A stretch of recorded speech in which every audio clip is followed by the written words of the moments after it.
বৃহস্পতিবার রাতে আল্লাহ তাআলার একটি নাম 11 বার পাঠ করে আপনি যা চাইবেন তাই পাবেন। প্রিয় ভাই এবং প্রিয় বোনেরা আমার, আপনি যদি বৃহস্পতিবার রাতে আল্লাহ তাআলার জাস্ট একটি নাম 11 বার পাঠ করতে পারেন, এরপরে আপনি আল্লাহ তাআলার কাছে দুহাত উঠিয়ে দোয়া করবেন, আপনি যা চাইবেন আল্লাহ তাআলা আপনাকে তাই দান করে দিবেন।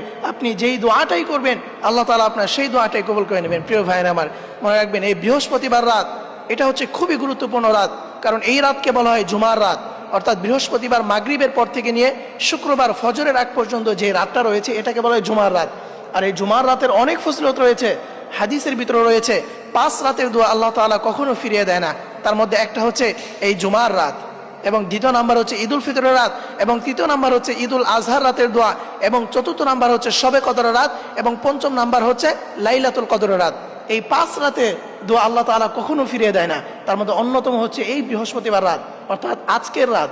এই জন্য প্রিয় ভাইরা আমার, অবশ্যই এই রাতে বিশেষ করে আপনারা রাত 12টার পর থেকে নিয়ে অর্থাৎ তাহাজ্জুদের যে সময়টা হয়, অর্থাৎ 2টা 3টা, এই সময়টাতে আপনারা আল্লাহ তাআলার নামটা পাঠ করার চেষ্টা করবেন, কারণ এই সময়টা খুবই গুরুত্বপূর্ণ।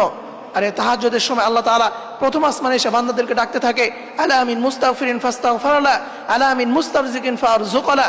কে আছো রিজিকের প্রয়োজন, আমার কাছে রিজিক চাও, আমি তাকে রিজিক দিয়ে দিব। কে আছো ক্ষমার প্রয়োজন, আমার কাছে ক্ষমা চাও, আমি তাকে ক্ষমা করে দিব। এইভাবে আল্লাহ তাআলা বান্দাদেরকে ডাকতে থাকে।